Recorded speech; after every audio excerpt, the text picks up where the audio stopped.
எள்ளு புட்டு ரெசிபி எப்படி செய்கிறாங்கிறத பார்ப்போம். அதுக்கு பச்சரிசி மாவு எடுத்து வச்சுக்கோங்க.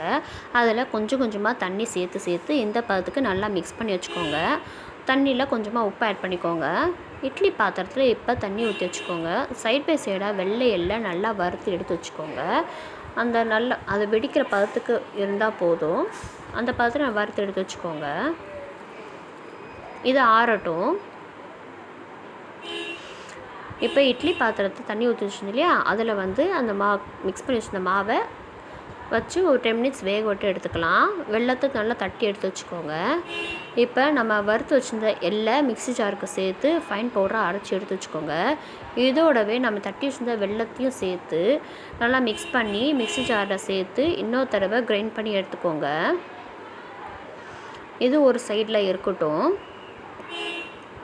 இப்போ அந்த புட்டு மாவு ரெடி ஆயிடுச்சு. இப்போ அதை எடுத்து பிளேட்டுக்கு ட்ரான்ஸ்ஃபர் பண்ணி ஆற விட்டுக்கோங்க. ஆறினதுக்கப்புறமா அதோடவே நம்ம அந்த வெள்ளை எள்ளு இருக்கு இல்லையா, அந்த மாவோடு சேர்த்து நல்லா மிக்ஸ் பண்ணி இன்னொரு தடவை மிக்ஸி ஜாரில் சேர்த்து ஒரு 2 தடவை கிரைண்ட் பண்ணி எடுத்துக்கோங்க.